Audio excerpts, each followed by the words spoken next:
Mumpung masih sehat, ada kesempatan kita kumpul di pengajian, alhamdulillah. Duduknya kita di majelis ilmu begini, dosa dirontogin, pahalanya gede. Nih, datang aja ke majelis ilmu, ikutin guru kita, Kiai Zuhdi bawa kitab, ngikut aja bawa kitab. Pak Ustadz saya nggak bisa baca kitab, bawa aja, tibang bawa. Guru kebet, kita kebet. Guru tutup. Temen nyolek, halaman berapa bang? Boleh kebet doang, datang aja. Yang model begitu datang doang, dicatat tuh pahalanya sama seperti sholat sunnah 1000 rakaat. Pernah kita sholat 1000 rakaat? Boro-boro 1000. Sholat raweh aja niat jadwal imam di mading. Malam ini imamnya dia nih, ya lama, pindah. Amma ba'du, faqad qala Allah ta'ala fi kitabihil karim, a'udzu billahi minasyaitonir rajim.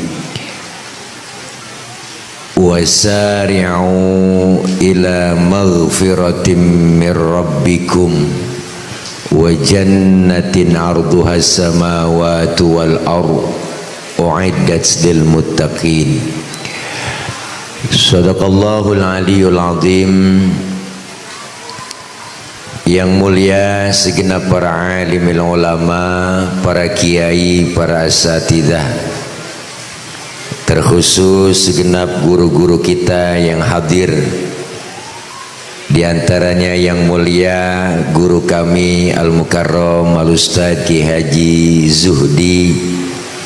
Kita doakan beliau senantiasa sehat walafiat. Ketua DKM Masjid Baitul Hikmah Al-Mukarram Bapak Haji Zainuri, Ketua RW se-Pondok Alam Permai, dan Bapak Lurah Gembor Kecamatan Priuk, serta segenap para tokoh masyarakat yang ada di Pondok Alam Permai, para orang tua, para guru yang lain yang gak kesebut namanya, mohon maaf karena segini doang yang ditulisin. Namun sedikit pun tidak mengurangi rasa hormat dan ta'zim saya. Segenap jamaah, para ibu, bapak, hadirin, hadirat yang insya Allah kumpul dan hadir kita malam ini di halaman Masjid Baitul Hikmah dalam rangka tabligh akbar, dalam rangka memperingati Isra Mi'raj Nabi Muhammad SAW 1446H/2025M dengan tema Isra Mi'raj momentum peningkatan iman dan takwa dalam meraih predikat insan kamil.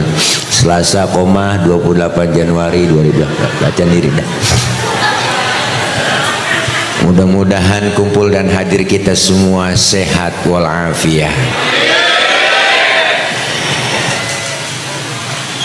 Izin para ibu bapak, karena waktu sudah menunjukkan jam 1 kurang 2 jam,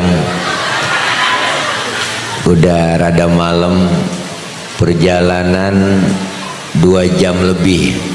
Tadi udah mau hampir sampai, masuk perumahan ini depan banjir, nggak bisa masuk mobil, dan akhirnya muter lagi, dijemput, balik lagi, yang jemput keder lagi, akhirnya ketemu ya.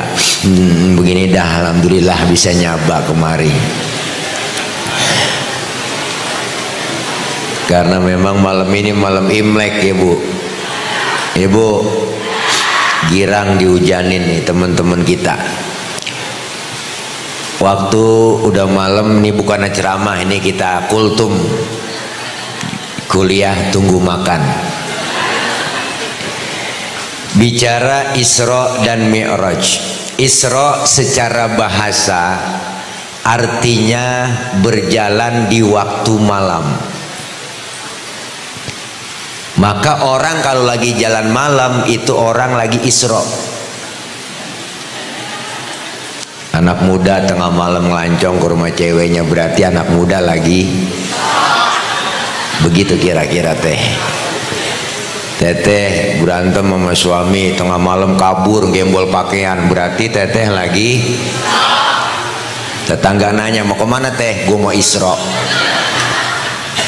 Jadi perjalanan di waktu malam yang sangat jauh tapi ditempuh dengan waktu yang singkat. Ini luar biasanya Isra dan Mi'raj. Kenapa? Karena Isra Mi'raj ini bukan maunya Nabi tapi maunya Allah. Maka Isra Mi'raj ini nggak bisa diukur pakai otak, karena otak kita kekecilan buat nerima peristiwa sebesar Isra dan Mi'raj. Ya Bu, ya Bu, apaan? Ya begitu dah. Jadi ukurannya adalah iman, karena Isra Mi'raj maunya Allah. Kalau maunya Nabi nggak sanggup. Ayatnya udah jelas, Subhanalladzi asra bi'abdihi, maha suci Allah yang telah menjalankan hambanya. Berarti Rasulullah yang dijalankan, Allah yang menjalankan. Isra Mi'raj bukan ukuran otak tapi ukuran iman. Percaya dengan Isra Mi'raj berarti kita beriman. Kalau ukuran otak nggak nyambung dah, nggak nyambung teh, nggak nyambung. Nih kalau kita ngomongin otak nih otak nih, nih ilmu otak nih. Ini ada anak kecil nih, nah 3 orang nih bocah nih cewek, Neng, hai. Nih anak kecil 3 orang, pasti ada emak ada bapaknya nih. Ada kan? Ada dong, emak bapak sebab, anak akibat. Ada emak ada bapak, jadilah anak kalau kata otak. Tapi kalau kata iman nggak begitu abang. Mana buktinya? Nabi Adam bapaknya nggak ada, emaknya nggak ada, Allah mau jadi Nabi Adam. Ya kan? Ya kan? Ya kan? Siapa lagi? Nabi Isa bapaknya nggak ada tapi emaknya ada, Allah mau jadi tuh Nabi Isa. Kenapa Siti Maryam bisa hamil padahal nggak punya suami? Itu mukjizat ibu, Allah yang mau. Siti Maryam wanita suci, nggak pernah dijamah laki-laki lain, tapi nggak punya suami, hamil, bunting, itu mukjizat. Sekarang juga banyak perempuan yang nggak mau ngalah kayak Siti Maryam. Bukan di sini, bukan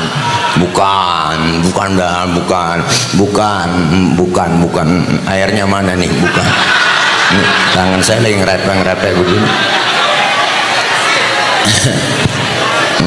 Baru kali ini nih bertamu, bangku cakep, meja cakep, isinya kosong.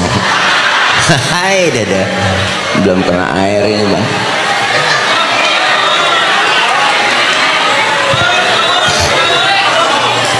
Kalau ada air hangat aja dah. Iya. Belum nyampe. Iya, emang lagi keder panitia ini, mau balik belum nyampe lagi puyeng. Bu, terus. Walaupun belum nyampe airnya terus tetap. Nih. Jadi Isra Mi'raj itu ukurannya ukuran iman, ukuran otak nggak nyambung. Mana buktinya? Masjidil Haram di kota Makkah, Masjidil Aqsa di Palestina. Nih kalau jalan normal bang, 3 bulan baru nyampe naik onta. Itu pun ontanya udah onta VIP. Tapi bagi Allah menjalankan Rasulullah sepertiga malam, Masjidil Haram, Masjidil Aqsa, Baitul Maqdis, naik langit pertama, ke-7 tembus Sidratil Muntaha, ketemu Allah, dapat perintah sholat, balik lagi Rasulullah sebelum subuh sudah duduk kembali di Masjidil Haram. Ukuran otak nggak nyambung, nggak nyambung, nggak nyambung. Maka Rasulullah pulang Isra Mi'raj bang, bengong di Masjidil Haram, duduk Rasulullah, galau Rasulullah, bete, gabut, nyampe.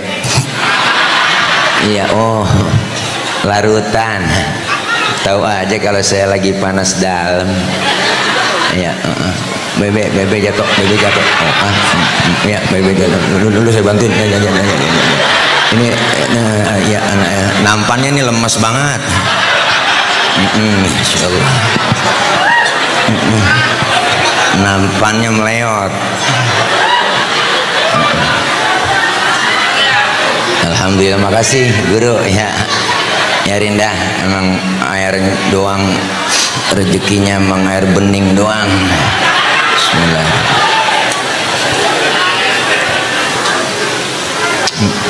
Panas, bismillah. Ya nggak apa-apa mang. Terus Bu, ini mah nggak ceramah, ini kita kongko aja nih, kongko. Tuh. Jadi kalau ukuran otak nggak nyambung. Nabi pulang Isra Mi'raj duduk Bu, sebelum subuh udah duduk di Masjidil Haram. Bengong Nabi, galau, bete, gabut. Kenapa? Karena dipikirin sama Rasulullah. Kalau saya ceritain ke sahabat takut nggak percaya. Apa mungkin umat dengerin, paham dan mengerti? Bingung Rasulullah. Lagi galau, ada aja nih rombongan provokator. Siapa? Rombongan Abu Jahal, Abu Lahab nyamperin. Dari mana ente Muhammad? Bis Isra Mi'raj saya.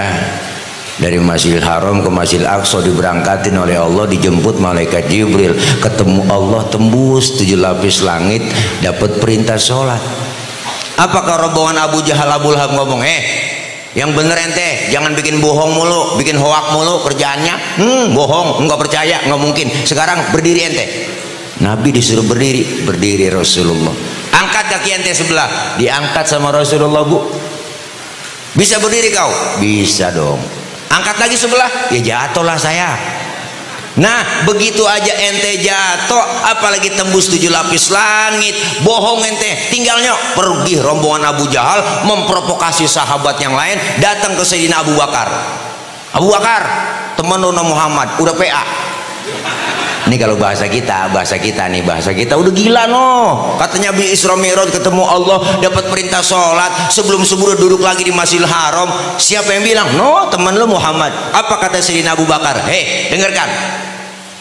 Kalau memang Rasulullah yang ngomong begitu, lebih dari itu saya Abu Bakar percaya 1000%. Ente ngomong lagi, gua bacok, gua lah bang.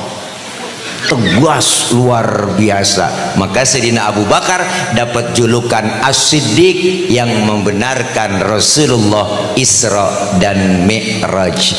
As-Siddiq lakob, julukan. Kadang Bilal terawih sering ngucapin salah, masih di kampung tuh kalau lagi terawih, Al Khalifatu Awalu Sayyidina Abu Bakar bin Siddiq bin Siddiq. Babanya Siddiq mana? Bu, nih luar biasa ketemu Allah, Allah yang manggil. Kenapa? Dihibur Rasulullah. Karena sebelumnya itu Rasulullah disebut Amul Huzni, suasana tahun kesedihan. Kenapa Rasulullah sedih? Istri tercinta Siti Khadijah meninggal, paman yang tercinta Abu Thalib meninggal. Sedih Rasulullah, dibully, dikatain, dihina, dibunuh, diteror mental fisiknya. Rasulullah dihibur, berangkat Isra dan Mi'raj. Allah panggil, dapat perintah sholat. Awal perintahnya 50 waktu. Jalan Rasulullah pulang, di jalan ketemu dengan Nabi Musa. Ditanya sama Nabi Musa, Muhammad, dapat perintah apa dari Allah? Sholat. Nabi Musa. Berapa? Gocap. Nabi Musa kaget. Yang bener ente? Bener. Cius. Ya Allah, tuh cius saya tambahin doang Bu, ntar dicari di kitabnya ciusnya mana nih, tambahan doang itu mah. Bener ente 50 waktu dapatnya bener. Muhammad, ente biar tahu ya, ente tuh sama umat ente nggak bakal sanggup sholat 50 waktu. Umat ente nggak sanggup dah. Umat lo itu beda sama umat gua. Umat gua gede-gede, gemuk-gemuk, tinggi, koker badannya, minumnya susu madu, makannya daging. Umat tuh gua liatin kurus-kurus, kecil-kecil, pokoknya makannya genjer doang, makangkung, nggak bakal sanggup. balik kemana saya Nabi Musa? Balik sama Allah, minta diskon. Rasulullah balik kepada Allah, mondar mandir minta kurangin, dikurangin 5, tinggal 45. Ketemu Nabi Musa, berapa Muhammad? 45. Nabi Musa, kebanyakan masih, balik dah, pokoknya balik, minta korting. Balik lagi Rasulullah. Disinilah letak perjuangan Rasulullah. Ibu mondar mandir memperjuangkan umat dari mulai 50 sampai 5. Nih sayang cintanya Nabi, mondar mandir memperjuangin umat biar umat gampang, mempermudah umat. Makanya mondar mandir Bu, mondar mandir memperjuangin. Makanya kalau ada anggota dewan mondar mandir ya enggak mau belain rakyat, kalah deh itu mah, cemen ya enggak, jangan pakai ngeluh lah, mondar mandir.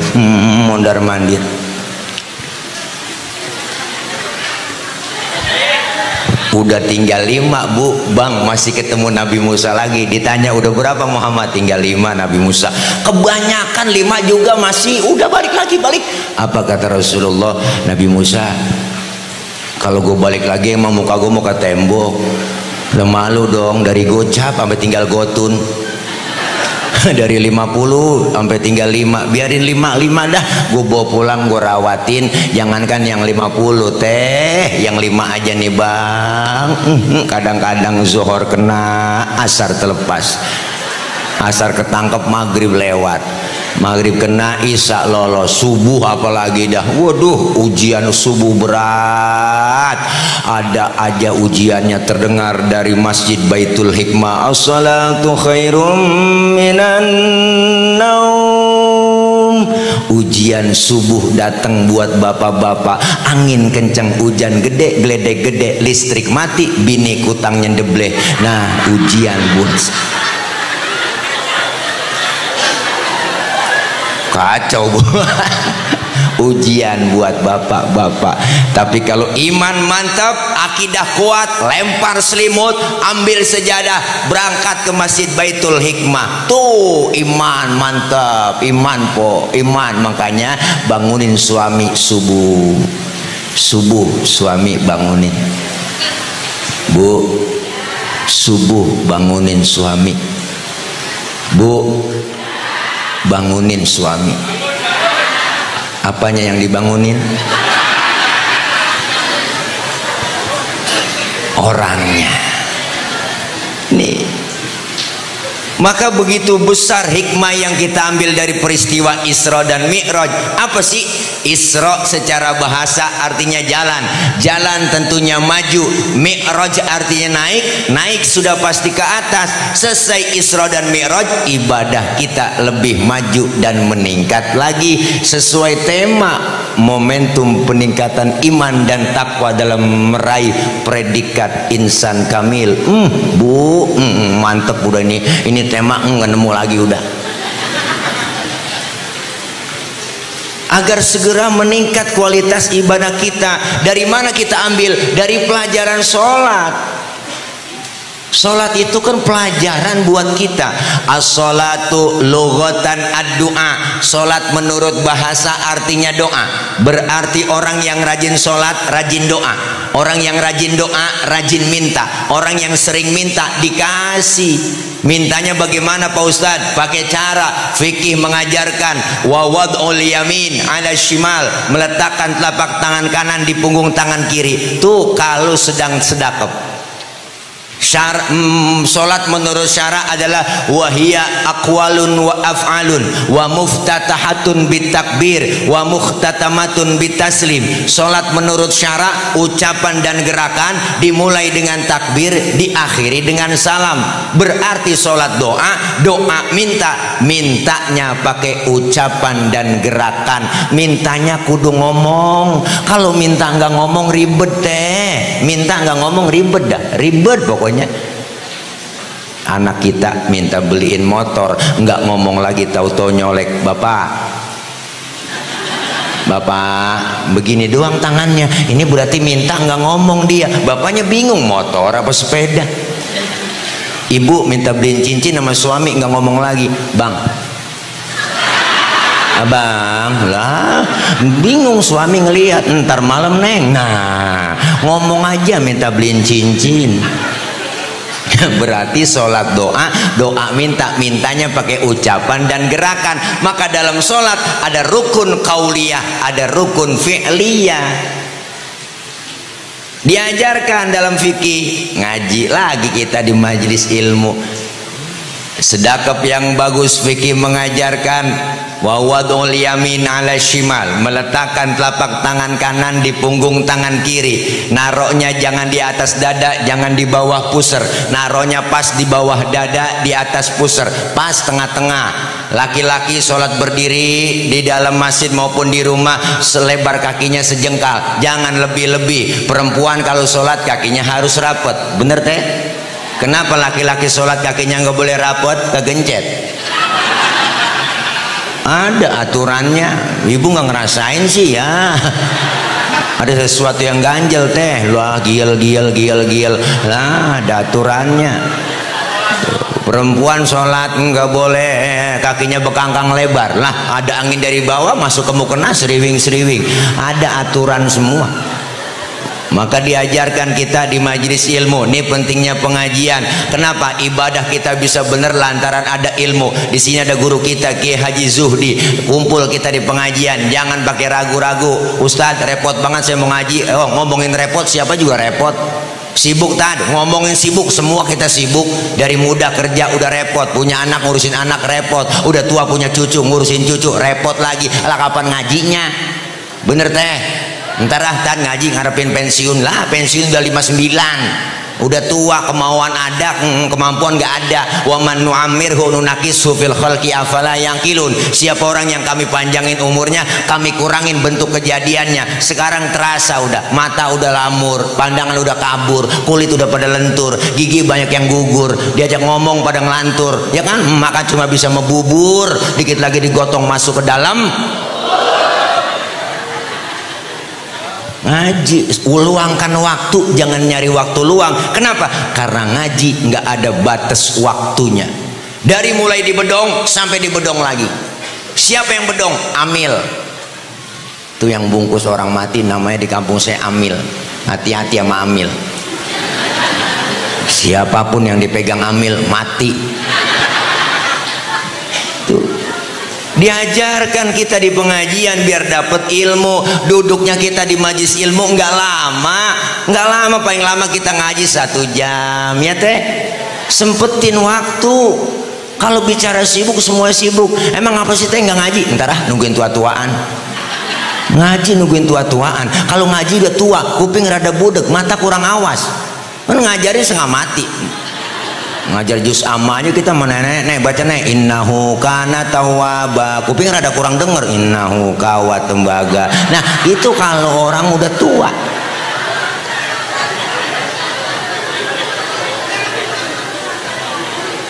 Mumpung masih sehat, ada kesempatan kita kumpul di pengajian, alhamdulillah. Duduknya kita di majelis ilmu begini, dosa dirontogin, pahalanya gede. Nih, datang aja ke majelis ilmu, ikutin guru kita Kiai Zuhdi, bawa kitab, ngikut aja bawa kitab. Pak Ustadz saya nggak bisa baca kitab, bawa aja, tibang bawa. Guru kebet, kita kebet. Guru tutup. Temen nyolek, halaman berapa bang? Boleh kebet doang, datang aja. Yang model begitu datang doang, dicatat tuh pahalanya sama seperti sholat sunnah 1000 rakaat. Pernah kita sholat 1000 rakaat? Boro-boro 1000. Sholat raweh aja niat jadwal imam di mading. Malam ini imamnya dia nih, ya lama pindah teraweh. Apalagi yang 1000. Pokoknya imam cepet di masjid teraweh, favorit udah. Nah, gue demen nih dia kalau jadi imam nih, cepet nih, enak nih, nggak pakai usul lagi. Boleh, Allahumma boleh. Nenek di belakang nyungsep juga gua. Nih pahalanya gede teh. Dicatat pahalanya sama seperti kita mensolatkan janazah 1000 janazah. Pahalanya sama seperti kita jenguk orang sakit 1000 orang sakit. Masya Allah. Pernah nengokin 1000 orang sakit? Lu nggak pakai modal. Nengokin orang sakit tuh minimal jeruk 2 kilo kita bawa. Jangan datang doang nengokin ke rumah sakit, temen lagi diimpus, datang doang nggak bawa apa-apa. Pakai nanya apa yang lu rasain sih Ji? Lu pakai diimpus di sini? Enggak deh, gua rasa-rasa lah. Itu lu diimpus, lalu kemarin nggak bawa apa-apa. Ya, coba lu bawain jeruk kali, gua rasa-rasain, ada asemnya, ada manisnya. Emang PA juga apa yang lu rasa sih Ji? Nih ya Allah, begitu besar pahalanya, dosa dirontogin, alhamdulillah. Kenapa? Dengan ilmu hidup jadi mudah. Ada ilmunya gampang. Saya ngomong begini nih di panggung, kenapa ngomong bisa begini? Karena ada ilmunya. Pakai ilmu. Ilmu apa? Ilmu teknologi sound system. Ini kalau kagak ada speaker, nggak ada sound, recet tenggorokan teh. Ini kan ilmu nih, ngomong pelan yang jauh kedengeran. Ilmu bikin mudah. Termasuk ibadah ada ilmunya gampang. Mana buktinya? Saya punya kakek, beliau cerita berangkat haji tahun 50-60 ke Mekah, itu naik 6 bulan bang. Pergi haji 6 bulan teh, naik kapal laut doang. Pergi haji waktu itu 6 bulan, naik kapal laut. Orang udah pada lupa, dia baru pulang. Kan kelamaan. Tapi ada ilmu teknologi, pesawat terbang Jakarta Jeddah 9 jam nyampe. Ilmu bikin mudah tuh. Ini ilmu juga nih, ngomong pelan yang jauh kedengeran. Makanya ngecek sono kalau di lapangan gede bang, cek bapak ibu yang di pojok sono kedengeran nggak? Enggak, berarti kedengeran. Nah, orang dia nyaut, PA jamaah itu. Saya nanya bener-bener yang di pojok kedengeran enggak pak? Kedengeran enggak? Enggak dijawab. Berarti kan denger dia. Nih, Masya Allah, ilmu bikin mudah. Orang ilmunya banyak, salah narok diomelin teh, apalagi yang gak ada ilmunya. Kadang-kadang aneh orang nggak ngerti ilmunya, bisanya nyalain mulu. Saya pernah sholat bang waktu itu di musola tuh, selesai sholat saya ditanya, bang, abang tadi sholat baca usholi ya? Lah emang kenapa pak? Baca usholi hukumnya haram itu, nggak ada aturannya. Waduh, dalam hati saya ngomong nih orang ngajakin berantem nih. Baca usholi dibilang haram hukumnya. Kita mau sholat nih, sebelum takbir kan ngadep ke kiblat, kita baca usholi ya bu, melafazkan usholi. Usholi fardul maghribi tsalatsa rakaatin mustaqbilal qiblati adaan lillahi ta'ala. Mulut selesai ngomong, tangan angkat sambil bergerak, ucapin di mulut Allah.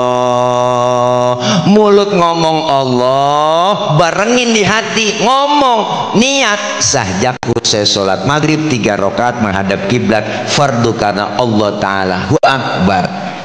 Biar sinkron antara mulut dengan hati, biar tambah khusyuk. Ini madhab siapa? Madhab Imam Syafi'i.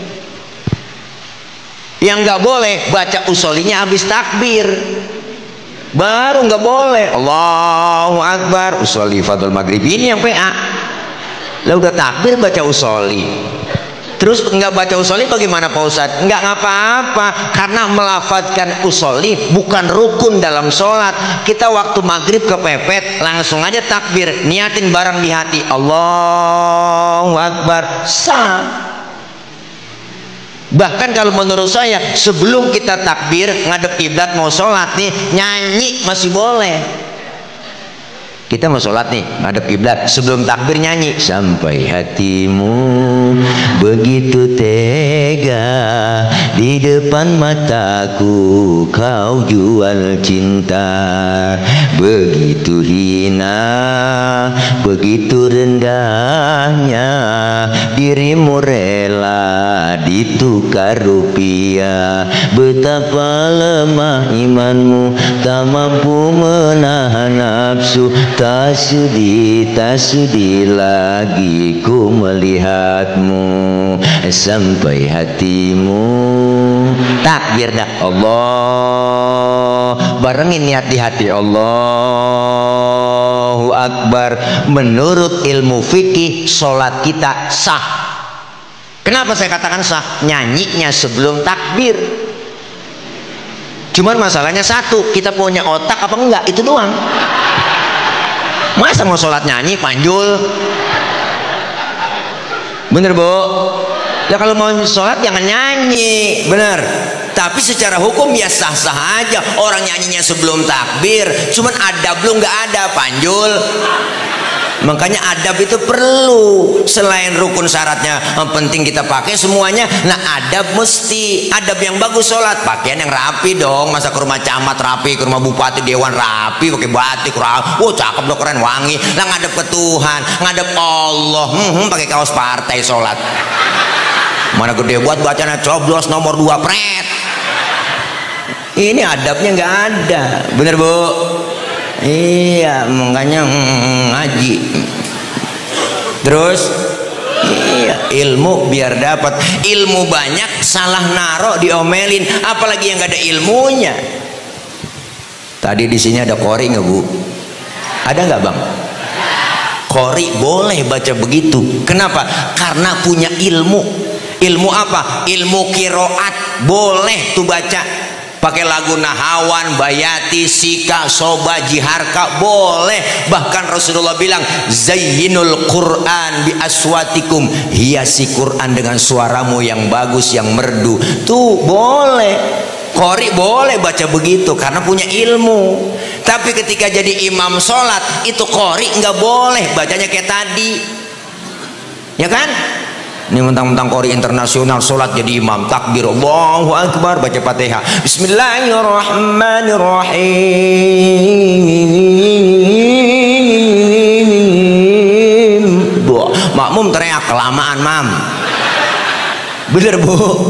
Lah kalau dan makmum biar qori internasional banget, kalau lagi jadi imam sholat bacanya murotal, Bismillahirrahmanirrahim, Alhamdulillahirabbil alamin, murotal. Tuh punya ilmu salah naro, apalagi yang gak punya ilmu. Makanya nggak boleh. Ilmu bikin hidup mudah, seni bikin hidup indah. Ada seninya, nggak kaku hidup teh. Baca Quran buktinya pakai seni tilawah, enak, indah didengarnya. Karena seni melahirkan keindahan. Baca sholawat pakai seni hadro. Yang main tadi rombongan Remako, mantep tim hadro. Baca sholawat mantep, luar biasa. Sholawat diiringin pakai seni hadro, indah terasa. Kalau kenceng doang nggak ada lagunya kurang enak. Sholatullah, salamullah ala toha Rasulillah, kurang enak. Kalau pakai hadro, sholatullah salamullah ala toha Rasulillah, indah didengarnya. Adzan di masjid Baitul Hikmah nih, kalau nggak ada lagunya kaku, kaget orang. Allahu Akbar, Allahu Akbar, lo kaget. Mestilah kayak lagu biar indah dengar, mantep. Jangan salah lagu. Ada bocah kamu saya preman baru ini azan maghrib pakai lagu dangdut, diomelin. Ayolah sholat, ayolah sholat, ayolah falah, ayolah falah, Allahu Akbar. Dah salah lagu. Seni bikin hidup indah, ada seninya nggak kaku ya Bu.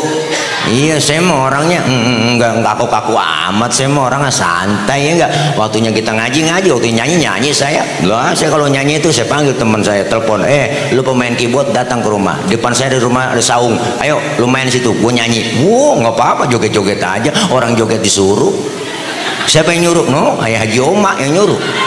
Nggak salahin dia, joget tidak dilarang, tak dilarang, asalkan jarang-jarang. Begitu kata dia. Tak perlu sering-sering, tidak perlu, karena joget tak penting. Berjoget boleh saja, asal sopan caranya. Gembira boleh saja, asal tahu batasnya. Mari kita joget, mari kita joget, mari kita joget, mari kita joget, mari kita joget, mari kita joget, joget lah. Buka di YouTube kalau nggak percaya.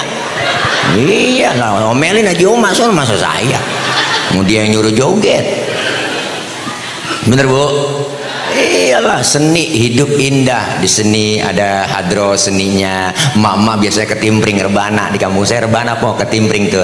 Assalamualaikum Zainal Anbiya, Assalamualaikum Atqal Atqiya. Ke pinggir ke tengah nyebur, pinggir ke pinggir ke tengah nyebur, ke pinggir ke tengah nyebur.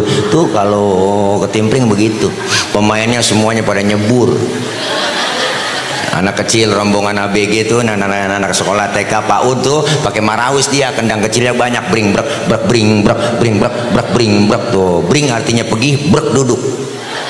Bring brek je pergi je duduk, bring brek je pergi je duduk. Enggak ada yang main, yang pergi-pergi yang duduk-duduk. Seni bikin indah. Tuh agama bikin hidup jadi terarah. Alhamdulillah. Tuh, kita orang Islam ada aturannya. Kenapa? Karena agama itu aturan, regulation, aturan. Orang yang beragama berarti orang yang ngikutin aturan. Kita Muslim, aturannya ada. Rukun Islam, rukun iman diajarkan. Ada ihsan, di situ tertulis semuanya. Maka Islam adalah agama universal, mengatur dalam segi kehidupan apapun. Hidup berjamaah, bermasyarakat, berbangsa, bernegara, bahkan berpolitik diajarkan dalam Islam. Hidup berumah tangga nggak ada, tata caranya, aturannya semua lengkap dan komplit dalam Islam. Di rumah kita ajaran Islam, tengok begitu banyak dan sering kita lupain. Padahal kecil-kecil, hal kecil tuh. Apa buktinya? Salah satu aja Bu, masuk rumah, keluar rumah, Islam ngajarin ada doanya, adab akhlak diajarin. Masuk ke dalam rumah beri salam dulu, bener kan? Masuk kamar mandi, keluar kamar mandi doanya ada, adab akhlak diajarin. Masuk kaki kiri, keluar kaki kanan. Mau tidur, bangun tidur doanya ada. Tidur sama suami sama istri ada doanya. Cuman jarang keburu kebaca, ada sebentar doanya. Mau makan, selesai makan doanya ada. Adab akhlak makan diajarin. Kalau makan satu nampan bertiga sama teman berempat, adabnya dipakai. Apa adabnya Pak Ustadz? Pertama, suapan kecilin, jangan gede-gede. Tuh kalau adab makan bareng. Yang kedua, lagi makan bareng begitu, jangan ngeliatin muka teman kita lagi makan. Adab ini teh, ngeliatin aja muka orang, ya Allah, orang kesinggung hatinya, lapar banget kayaknya gue diliatin tuh. Yang ketiga, jatah kita bagian di situ, rawatin aja, maju mundur situ aja udah. Jangan punya teman kita jatahnya kita korek-korek longsor. Ada adab akhlak diajarin, hal yang kecil.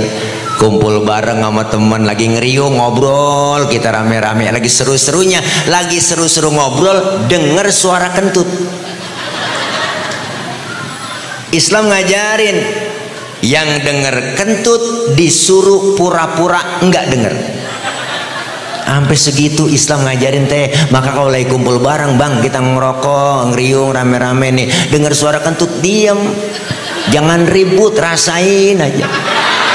Silent aja, silent. Ini kadang-kadang aneh, ribut. Siapa nih kentut? Lu ya? Loh, enak aja. Lu kali, nah rame jadinya. Silent aja. Sampai ke kentut ada adabnya. Islam agama yang mana ya? Nggak ada ajaran sampai ke kentut, Bu. Nggak ada. Islam melengkap 4 jenis kentut. Nggak ada. Buka fikih, ngaji di situ. Ada 4 jenis kentut. Ini bukan jorok, ngaji nih. Kentut pertama suaranya gede, jenisnya, baunya kurang. Menang suara doang, gue tada. Yang kedua, suaranya nggak ada, baunya luar biasa. Ada semua tuh. Tahu-tahu udah meledek aja bau. Yang ketiga, keluarnya terpaksa. Ada teh jenisnya, udah kita tahan, keluar juga tiut. Nah itu yang model begitu tuh, kentut keluar terpaksa. Nah, yang keempat nih yang parah bang, kentut ekstrim. Suaranya gede, baunya luar biasa. Kok bisa bau tadi? Iyalah, karena habis kentut ada yang nyusul. Tuh yang nyusulnya itu yang bikin bau. Maka dalam bahasa Mandarin disebut cepirit. Nah itu bahasa Mandarinnya. Ya tahu aja udah teh, mau ngapain lagi. Salah ngundang penceramah kan? Iya, penceramah PA diundang. Nih Bu, nih, iya makanya kita diajarkan kembali. Ini pelajaran buat kita. Semua harus kembali kepada Islam, kembali kepada agama. Alhamdulillah, ikutin aturan yang ada dalam Islam. Maka salah satunya adalah perintah Apa yang kita ambil pelajaran dari sholat? Begitu banyak teh. Sholat mengajarkan kita yang pertama disiplin. Mengajarkan seseorang muslim yang disiplin. Disiplin apa? Disiplin waktu. Sholat mendidik kita supaya disiplin waktu. Kalau belum waktunya sholat, jangan sholat, ya kan? Pak Ustadz, saya mau sholat zuhur jam 8 pagi boleh? PA, belum waktunya. Sholat itu mengajarkan kita, mendidik kita supaya disiplin. Disiplin waktu. Karena ibadah yang kita jalanin semuanya itu bermuara disiplin. Islam itu disiplin. Pertama, syahadat. Apa itu syahadat? Disiplin akidah. Asyhadu an la ilaha illallah wa asyhadu anna muhammadar rasulullah. Saya bersaksi tiada Tuhan selain Allah, dan saya bersaksi Nabi Muhammad utusan Allah, Nabi terakhir, Rasul terakhir, titik, harga mati. Perkara ada lagi ngaku Nabi setelah Nabi Muhammad, kita wajib tidak percaya. Bosan, itu yang ngaku Nabi jenggotnya sedada, bodoh amat. Mau sorbannya nyengser, udang-udangnya kayak ban Vespa, mau jubahnya kayak Batman, kalau dia ngaku Nabi wajib tidak percaya, harga mati, titik. Bener? Disiplin akidah. Yang kedua, sholat, disiplin waktu. Kalau belum waktunya jangan sholat. Kenapa pakai disiplin waktu? Ya Allah, jelas Allah menyatakan inna sholata kanat 'alal mu'minina kitabam mauquta. Sesungguhnya sholat itu sudah ditentukan waktu-waktunya ada. Maka kita ini supaya disiplin waktu, memanfaatkan waktu. Kenapa? Karena kita semuanya hidup lagi jalanin waktu dan dibatasin waktu. Bahkan Allah bersumpah pakai nama waktu. Wal asri, demi waktu asar. Wal duha, demi waktu duha. Ya kan Bu? Waktu. Kenapa? Karena kita dibatasin waktu. Nih semuanya kita lagi jalanin waktu. 2025 datang, 2024 berlalu. Artinya apa? Waktu jalan begitu cepat. Tahu-tahu ya teh, kayaknya masih kemarin tuh bocah anak-anak, sekarang udah gendong anak. Bener? Rasanya kemarin kita masih punya nenek, sekarang udah jadi nenek-nenek. Bener teh? Rasanya baru kemarin Ramadan, tahu-tahu udah mau Ramadan lagi. Waktu jalan cepat, maka manfaatin waktu. Dan waktu kita sisa tinggal di dunia ini semakin bertambah jumlah bilangannya. 2004 ke 2025 panjang. Waktunya apa? Nambah, cuma nambah bilangan, tapi hakikatnya waktu yang Allah kasih kurang buat kita. Maka manfaatin waktu. Kalau nyontoh Nabi, Rasulullah dapat jatah waktu tinggal di dunia cuma 63 tahun. Kalau nyontoh Nabi segitu. Nabi Adam 1000 tahun, wajar seluruh keturunannya umurnya segitu. Nabi Nuh 950 tahun, wajar keturunannya semua umurnya panjang-panjang 900-an. Bener Bu? Tapi Rasulullah dikasih jatah oleh Allah cuma 63 tahun waktu tinggal di dunia. 63 kalau nyontoh Nabi. Maka yang malam ini sudah 62 tahun 11 bulan. Harap makan yang enak-enak, jangan pakai pantang-pantang. Sebulan lagi syukur-syukur kita dapat bonus nih. Manfaatin waktu.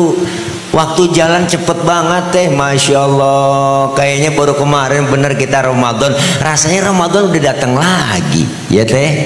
Ini kita manfaatin. Beruntunglah orang-orang yang memanfaatkan waktu. Dikasih kesempatan oleh Allah berjumpa dengan bulan Rajab. Insya Allah 13 Februari kita masuk malam nisfu Sya'ban, malam Jumat tepatnya, masuk tanggal 15 Sya'ban. Dan Sya'ban merupakan bulan yang diberkahi oleh Allah. Sya'ban itu bulannya kita nih, bulannya Rasulullah. Ramadan bulannya kita. Maka 3 bulan persiapan nih, dekatkan diri kepada Allah. Rajab dalam rangka litathiril badan, mensucikan badan badan kita. Kenapa? Karena badan kita biar bersih. Rajab Syahrullahil Asam, bulan Rajab bulannya Allah yang tuli, yang gak mau dengar ada pertengkaran, permusuhan, perselisihan di antara kita. Ini bulan perdamaian, dan kita sudah berada di penghujung Rajab. Bu, maka kita diajarkan supaya bulan ini bulan damai, kebersamaan, kekompakan, kerukunan. Kita sambung lagi tali silaturahim. Kita sering banyak duduk bareng dengan teman, dengan saudara, berjamaah di Masjid Baitul Hikmah. Nih kita berjamaah, Bu. Bulan perdamaian, masuk lagi bulan Syaban dalam rangka litathiril qalbi, mensucikan hati kita. Hati kita biar bersih di bulan Syaban. Hati sudah bersih, penyakit hati hilang, semuanya penyakit-penyakit batin kita hapus, kita jauhkan itu semua. Dan yang ketiga, masuk ke bulan Ramadan. Apa itu bulan Ramadan? Dalam rangka litathirir ruh, mensucikan ruh kita. Berarti persiapan 3 bulan. Rajab bersihin badan, Sya'ban bersihkan hati, Ramadan bersihkan ruh kita, jiwa kita. Maka kita akan keluar Ramadan dapat titel Idul Fitri, kembali kepada kesucian, suci, bersih lahir dan batin. Maka kalau sudah keluar Ramadan, kayauma waladathu ummuhu, seperti bayi yang baru dilahirkan sang ibunya, suci, bersih, tanpa dosa dan noda. Alhamdulillah. Makanya kata-katanya selamat hari raya Idul Fitri, bukan lebaran. Lebaran memilik nasional teh. Siapa juga boleh ngikut lebaran. Pak Ustadz, dia kan nggak pernah terawih, boleh ngikut lebaran? Lah boleh, tibang lebaran. Pak Ustadz, dia nggak pernah puasa, itu boleh lebaran? Lah boleh. Kadang-kadang yang nggak puasa nggak terawih, lebarannya getolan dia. Lebaran kurang seminggu pakai ngomong, ya Allah nggak berasa ya, tahu-tahu udah lebaran. Lah nggak berasa, lu kagak puasa. Yang puasa mah berasa banget ya teh. Bu Allah, apalagi ibu-ibu paling capek Ramadan ya teh, ya teh, ya teh. Paling capek dah emak-emak dah kalau lebaran. Puasa itu paling capek, apalagi baru puasa pertama. Godaan iman jam 3 sore udah mulai oleng itu kita. Iya, kadang-kadang ada aja ujian, mata yang tadinya hitam putih, putih semua. Allah, udah lapar, aus ya Bu, mata udah bererengan, datang ke dapur niat sunlight, mirip kayak sirup marjan. Bu Allah, kayak sirup marjan, sunlight kayak sirup marjan. Ada kecoa di pinggiran pintu, dikata korma sama dia. Godaan ujian yang model begitu. Siang dia puasa, bekerja juga, malamnya tarawih, qiyamul lail, dia tadarus, dia syiarkan, dia dekatkan diri kepada Allah. Keluar Ramadan kayak bayi. Alhamdulillah. Kenakan bayi orok. Tahu orok? Orok kan nggak ada dosanya ya teh. Makanya dicium kapan aja enak. Bayi mah siang malam sore tengah hari enak, mulutnya kita cium masih wangi. Lebayi coba tengah hari nyium aki-aki, beda rasanya teh. Makanya bayi nggak ada dosanya, rezekinya Allah kasih, Allah mudahkan lancar. Ada yang datang nengokin tuh, tetangga bawain baby set, ada yang bawain bedak Kasen, bedak Johnson, ada yang bawain anduk kecil, ada yang bawain ayunan, ada yang bawain rengginang. Padahal bayi belum ada giginya. Tuh, rengginang dimakan siapa? Emaknya buat mapas, ya kan, ya kan, ya kan. Iyalah, kenapa emak bisa makan rengginang? Karena keberkahan bayi yang belum punya dosa gigi. Wah, bang, aduh, ini bawaan lapar kali ini, musim hujan ini. Orang lu ada dosanya, bayi kan dari tadi nggak ada dosanya ya teh, bayi nggak ada dosanya. Bener Bu, ya ada dosa sama gigi dah. Masya Allah. Yuk persiapkan kita, diajarkan kita dengan sholat, dididik supaya disiplin waktu, manfaatin waktu kita. Waktu kita itu kita nggak tahu kapan batasnya datang, bener tuh. Napas kita keluar, nggak masuk lagi, habis. ternyata yang dekat sekali dengan kita kematian. Jangan kita merasa hebat sendiri, pinter sendiri. Jangan teh, manusia mah biar kata anti tembak, anti pelor, anti peluru, anti bom, tetap mati, apalagi anti air. Makanya ada orang anti air, ada yang nggak pernah kena air wudhu, itu orang anti air. Masya Allah, ayo manfaatin waktu yang Allah kasih buat kita. Amin. Yang kedua, sholat mendidik kita supaya apa? Tawadhu, rendah hati. Jangan sombong. Mana buktinya? Nih kita pengen menjadikan diri kita sebagai insan kamil. Nih bu. Dalam rangka Isra Mi'raj, nih sholat mengajarkan kita supaya jangan sombong. Anggota tubuh kita yang paling terhormat kepala. Ini kepala anggota tubuh terhormat. Orang kalau nggak ada kepalanya bukan orang. Jurig, ya bu. Makanya kita kalau bikin KTP di kelurahan yang dipoto kepala. Ada orang sini KTP-nya gambar dengkul? Enggak ada. KTP kita bikin fotonya di kepala. Kepala kita yang paling terhormat. Tapi ketika sujud dalam sholat, perhatikan ibu, kepala kita bang sama rendahnya dengan kaki. Bahkan kepala kita lebih rendah dari pantat kita. Dalam sujud tinggian pantat dari kepala. Ternyata kita nggak ada apa-apanya di hadapan Allah. Apa yang mesti disombongin? Lahir ke dunia nggak bawa apa-apa kok. Lahir ke dunia telanjang, nama dikasih sama orang, baju dipakai nama orang. Apa yang disombongin? Harta, pangkat, kejabatan, kedudukan, kan titipan ya teh. Apa yang mesti kita sombongin? Lah nggak ada. Lahir ke dunia telanjang.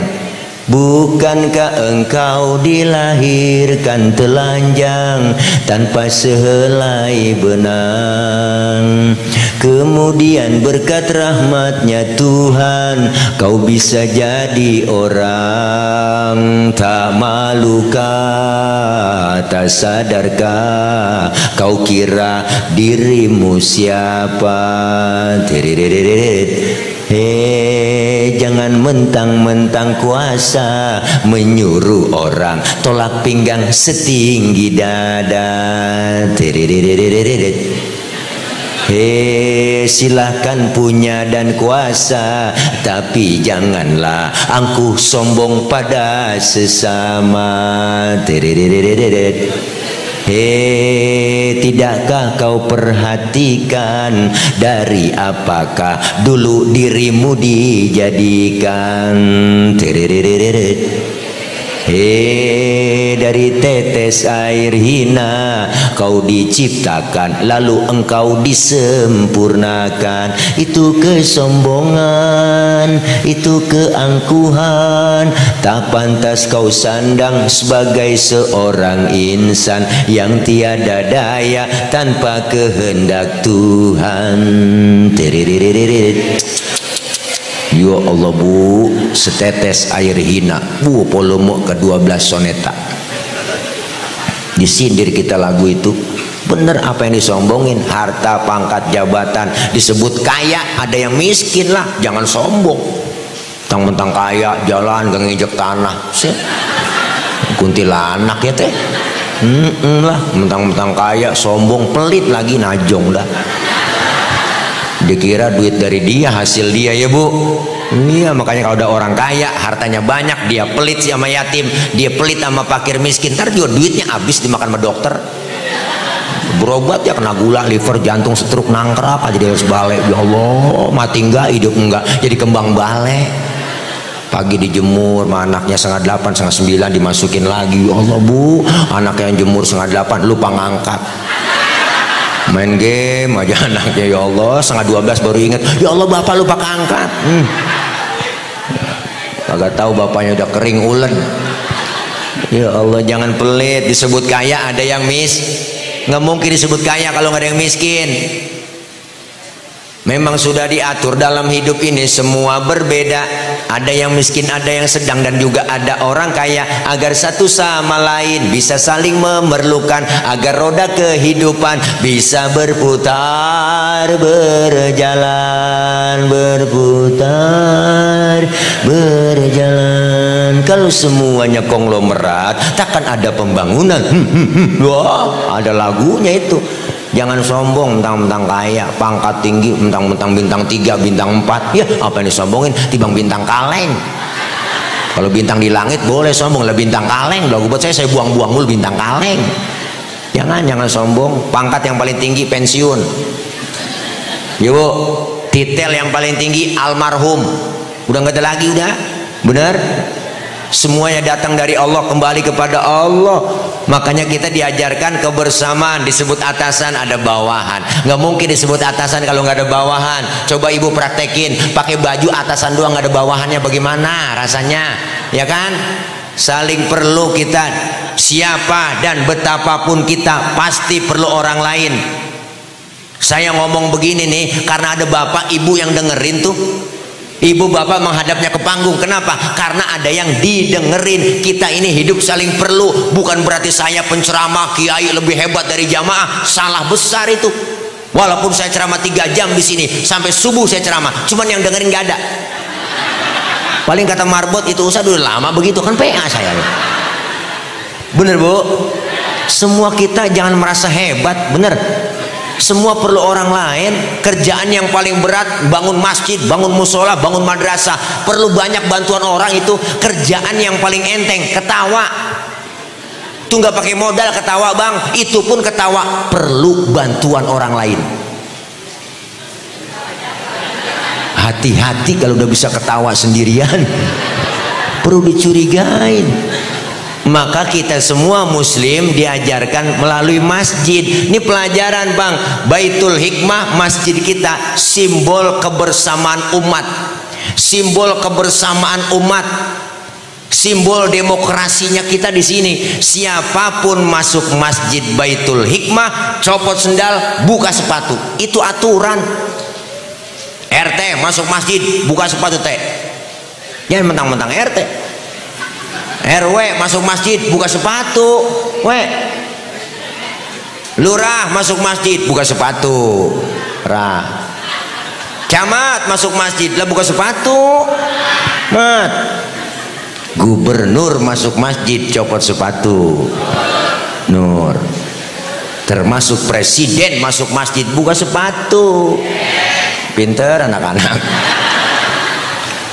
Dijaga kesuciannya masjid. Kalau sudah masuk ke masjid semua jangan usil. Orang mau datang dari mana kek? Lu datang dari mana bang? Gue dari Kidul, madep mulon. No, dia dari mana? Dia dari Wetan itu, madep mulon.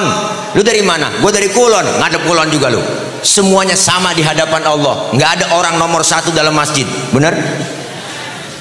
Menyembah Allah Tuhan yang sama, menghadap arah kiblat yang sama, sholat bacaannya sama, gerakannya juga sama, dalam sholat pakai bahasa yang sama.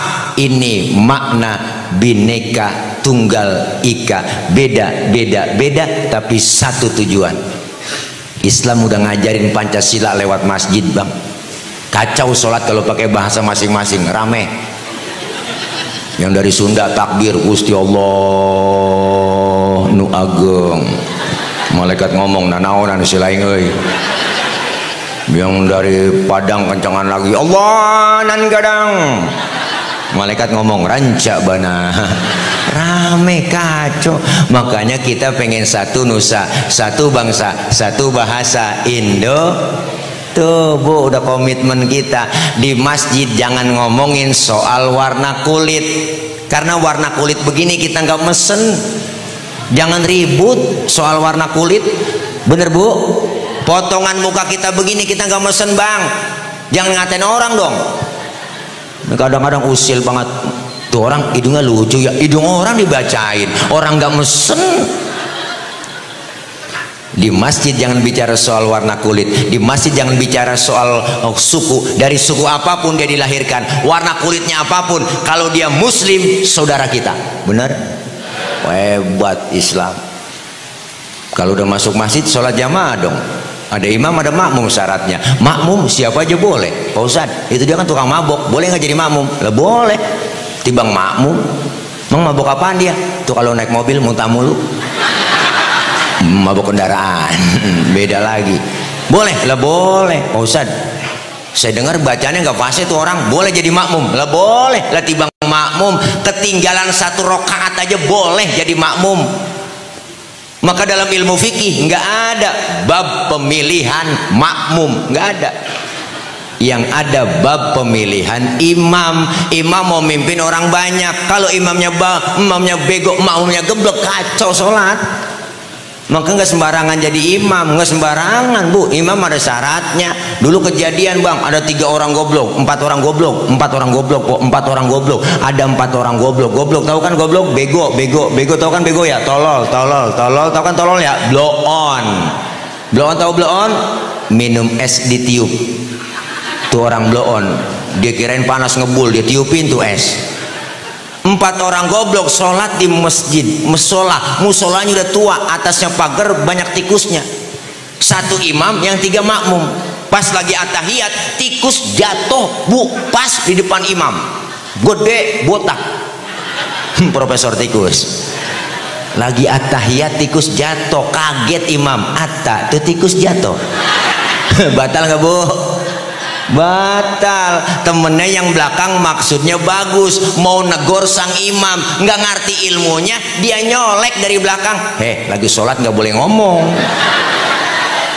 2 udah yang batal. Temennya yang tengah nyikut tangannya, lu juga ngomong. 3 udah yang batal. Yang 1 harusnya selamat ini dia, dia ngomong, untung gue diem aja. Nah tuh orang PA. Maka imam gak sembarangan, syaratnya ada 4 dalam ilmu fikih. Syarat imam pertama fase, bacaannya yang fase. Mohon maaf yang cadel bindeng swing, minggir dulu. Nggak boleh lah yang bindeng, nggak boleh. Mau kemana lu? Kualung. Nggak jelas. Dari mana lu? Kualung. Gue dengar bapak lu sakit, udah meninggal, oh mendingan. Dengaran kita meninggal, nggak jelas, nggak ada antara. Yang fase. Pak Ustadz, di kampung saya ada 2 orang fase nih, saya bingung nih bagaimana caranya ya. Sama-sama fase bacaannya. Syarat yang kedua di fikih apa? Yang lebih alim ilmu agamanya, dia yang berhak jadi imam. Yang alim, yang lebih tahu maunya makmum, begitu aja udah. Makmum mah pengennya nggak muluk-muluk. Apa sih kepengenannya makmum? Imam, lu kalau jadi imam, bacaan lu jangan panjang-panjang. Bener Bu?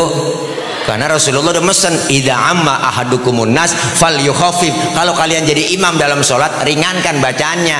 Jangan mentang-mentang imam belagu banget habis baca Fatihah, mau sholat maghrib baca surahnya Al-Baqarah, Waqiah, Tabarok. Bu, aduh. Makmum di belakang ngikut sih ngikut, cuman hatinya ngomong kan, besok gua kapok sembahyang di sini. Bener Bu? Iya, dulu Mu'adz bin Jabal diomelin Bang sama Rasulullah, sholat maghrib habis baca Fatihah, baca surahnya Al-Baqarah, ditegur sama Rasulullah, afatan anta ya Mu'adz, ente mau bikin fitnah dalam Islam, jangan begitu sholat. Kalau rame-rame berjamaah nggak boleh panjang-panjang, kalau di rumah sendirian nggak apa-apa. Ditegur sama Rasulullah, makanya jangan panjang-panjang.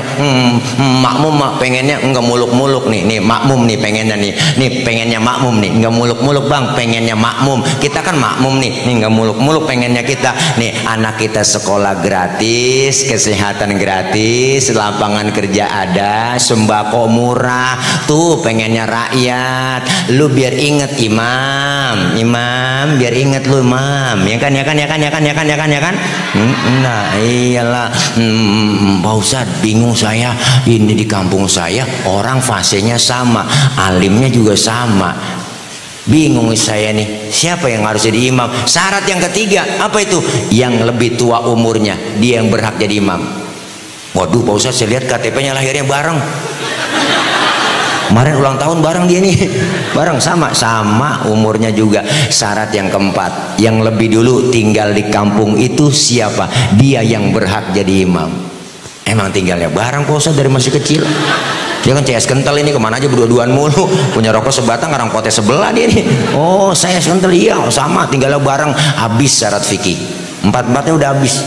Syarat yang kelima, ini tambahan dari saya doang, yang istrinya lebih dari 1 yang berhak jadi imam. tambahan doang, tambahan dari saya. Ini tambahan dari saya. Iya, yang bininya 2, yang rada sabaran dikit cari. Pulang sono dikuncin pintu, pulang sono dikuncin pintu, akhirnya tidur di masjid. Di kolong beduk ya tidur. Ya Allah, Bu, sholat ngajarin kita supaya jangan sombong. Kita butuh kebersamaan, kekompakan, berjamaah di masjid, berjamaah pula kita di tengah-tengah masyarakat. Alhamdulillah. Hidup yang enak itu kayak 2 tangan, tangan kanan dengan tangan kiri. Siapa pesan ini? Pesan ini dibilangin sama Al-Imam Ghazali, pernah berkata, kun kal yadain walatakun kal udunain. Umat Islam hiduplah seperti 2 tangan, jangan seperti 2 kuping. Ini kuping kanan kiri nggak ada yang akur, Bu. Maka bang, hidup jangan kayak kuping. Kuping kanan ngadep sono, kuping kiri ngadep sono, nggak akur dia. Kuping kanan budek, kiri anteng aja dia, Mak. Makanya lebaran nggak pernah ketemu. Jangan hidup kayak kuping dah. Hidup yang enak kayak 2 tangan, kanan dengan kiri, walaupun berbeda tetap kompak. Kiri gatel, kanan nggak pakai diundang, dateng garukin. Nggak mungkin yang kiri gatel kanan ngomel, mampus lu garuk sendiri. Nggak ada. Tetangga lagi sakit jangan pakai diundang, tengokin. Tetangga yang meninggal dunia jangan pakai diundang, tengokin, ya Bu. Tetangga lagi sekarat, rapat dulu. Ngomong-ngomong partainya apaan dia? Lah keburu mati orang. Tangan kanan enggak pakai diundang, tangan kiri gatel, kanan enggak diundang. Yang kanan gatel, kiri enggak pakai dibilangin, dateng garukin. Dua-duanya gatel, kompak main garuk-garukan. Tuh hidup kayak 2 tangan. Salaman, tanda tangan, mau makan, nerima duit, tangan kanan, Bang. Cakep kerjaannya teh. Yang kiri enggak pernah iri tuh. Yang kiri mah sadar. Kata yang kiri, emang tugas gue bagian di belakang, gue bagian kobelisasi. Bagian cleaning service, gue pembersihan ya gue lakonin.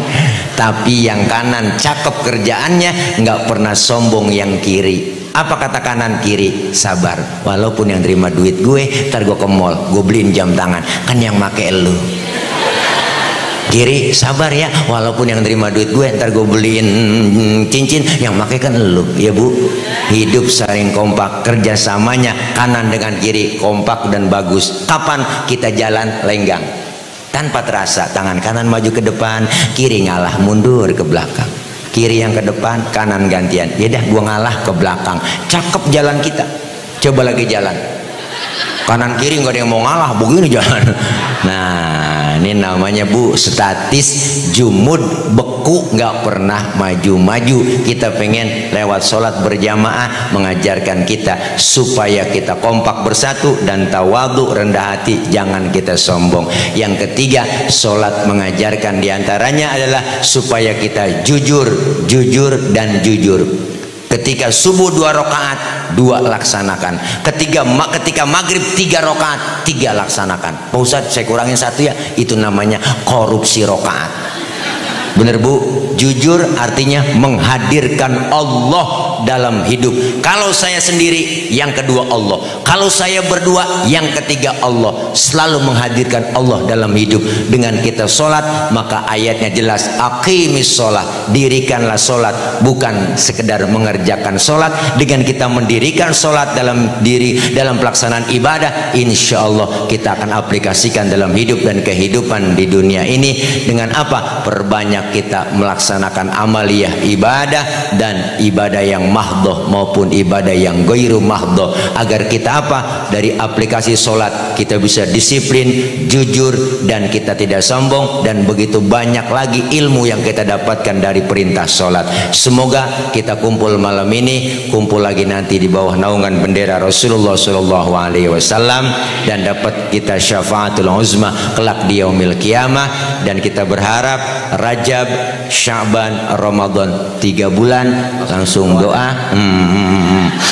Langsung doa, guru, doanya juga nggak banyak, langsung doa makan, insyaallah Bu, wah ini ya bener MC mantep ini Bang MC dengan ngasih kode ya, karena waktu sudah 12:30 Bu. Ini kalau hitung-hitungan hari, hitung-hitungan tanggal udah ganti hari ganti tanggal ini. Inilah ceramah terpanjang sedunia ini, ceramah dari hari Selasa sampai hari Rebo. Waduh hebat bener dah. Mohon maaf panitia, guru, ketua DKM semuanya, pengurus DKM, para tokoh, bukan berarti saya datang telat-telatan, enggak. Emang tadi udah macet, hujan luar biasa, banjir, Masya Allah ya. Makanya saya nggak nerima jadwal 2 kalau malam acara, dari pagi nggak nerima, siang juga nggak nerima, makanya 1 doang malam. Nggak, makanya insya Allah kalau nggak ada halangan tadi kita datang sore-sore, enggak lo nggak macet. Mohon maaf ini ya datangnya agak telat, nggak apa-apa, lebih baik telat daripada tidak sama sekali. Itulah alasan orang kepepet ya. Terima kasih Bapak Ibu, mohon maaf banyak kurang banyak kesalahan, tapi sebelum kita tutup kita baca Fatihah, minta kepada Allah agar kita semua Allah kasih sehat walafiat, Allah panjangkan umur dalam taat ibadah, Allah kasih rezeki yang banyak yang halal barokah, Allah jauhkan dari fitnah, Allah jauhkan dari penyakit, Allah jauhkan dari bala, Allah jauhkan dari musibah. Doakan orang-orang tua kita, ibu bapak kita, keluarga kita yang sudah meninggal dunia, diampuni dosa-dosanya, Allah terima amal kebaikannya, Allah jadikan kubur mereka raudhah min riyadil jinan. Doakan anak-anak kita yang sedang belajar, Allah berikan kepahaman, Allah kasih ilmu yang manfaat, kelak anak-anak kita menjadi anak-anak yang solihin dan solihat. Doakan guru-guru kita, kiai kita, para ustadzah kita, senantiasa Allah berikan kekuatan, kesabaran membimbing kita, ilmu-ilmu beliau manfaat buat kita semua. Doakan orang tua, ibu, bapak, keluarga yang dalam keadaan sakit, Allah segera angkat penyakitnya, Allah sembuhkan penyakitnya, syifaan ajilan. Dan kita minta pula kepada Allah, doakan para pemimpin-pemimpin kita senantiasa diberikan kekuatan, diberikan kesabaran dalam melayani mengayomi kita, dan serta takut kepada Allah, sayang kepada rakyatnya. Al-Fatihah biniyatil qabul wal wusul wa ila hadratir rasul biniyatil madhkur bisirril Fatihah. A'udzu billahi minasyaitonir rajim. Bismillahirrahmanirrahim. Alhamdulillahi rabbil alamin. Arrahmanir rahim. Maliki yaumiddin. Iyyaka na'budu wa iyyaka nasta'in. Ihdinas siratal mustaqim. Siratal ladzina an'amta 'alaihim ghairil maghdubi 'alaihim waladdallin. Amin. Rabbi ighfir lana wa liwalidayna. Amin. Wa'funa ya karim, wa'funa ya karim, wa'funa ya karim ya arhamar rahimin, ya arhamar rahimin, ya arhamar rahimin. Alhamdulillahi rabbil alamin. Allahumma shalli ala Muhammad, Allahumma shalli ala Muhammad, Allahumma shalli ala Muhammad. Allahumma taqabbal minna innaka antas samiul alim wa tub alaina innaka antat tawwabur rahim. Allahumma hdina wa wafiqna ila al-haqqi wa ila tariqim mustaqim wa najjina ya ilahana minal qaumil zalimin wa tawaffana muslimina wal hikna bis salihin. Allahumma inna nas'aluka al-afwa wal afiyah wa nas'aluka tamamal afiyah wa nas'aluka ad-dawamal afiyah wa nas'aluka syukra 'alal afiyah wa nas'aluka al-ghina 'anil nas. Allahumma ij'al jam'ana hadha jam'an marhuma wa tafarruqana min ba'dihi tafarruqan ma'suma. Allahumma ij'al jam'ana hadha jam'an mashkura wa tafarruqana min ba'dihi tafarruqan maghfura. Allahumma la tada' lana dhanban illa ghafartah wa la hamman illa farajtah wa la daynan illa qadaitah wa la 'aiban illa satartah wa la maridan illa syafaitah wa la hajatan min hawaijid dunya wal akhirata illa qadaitaha birahmatika ya arhamar rahimin innaka ala kulli syai'in qadir. Kita bareng-bareng Allahumma barik lana fi Rajab wa balighna Ramadana wa hasil maqasidana. Allahumma fi Rajab wa Sya'bana wa balighna wa hasil maqasidana. Allahumma barik في رجب وشعبان وبلغنا رمضان وحاصل مقاصدنا وبلغنا وحاصل مقاصدنا وبلغنا رمضان واغفر لنا دعوهم فيها وتحيتهم فيها السلام وآخر دعوانا alhamdulillahi rabbil alamin. Qabul.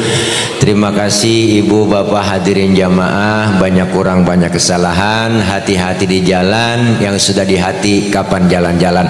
Terima kasih. Maksud hati memeluk gunung, apa daya gunungnya meletus. Kalau ada sumur di ladang boleh kita numpang mandi, kalau ada umur kita panjang boleh numpang mandi lagi. Terima kasih. Akhir kalam dari saya, banyak kurang banyak kesalahan. Wallahul muwaffiq ila aqwamit thoriq. Wassalamualaikum warahmatullahi wabarakatuh.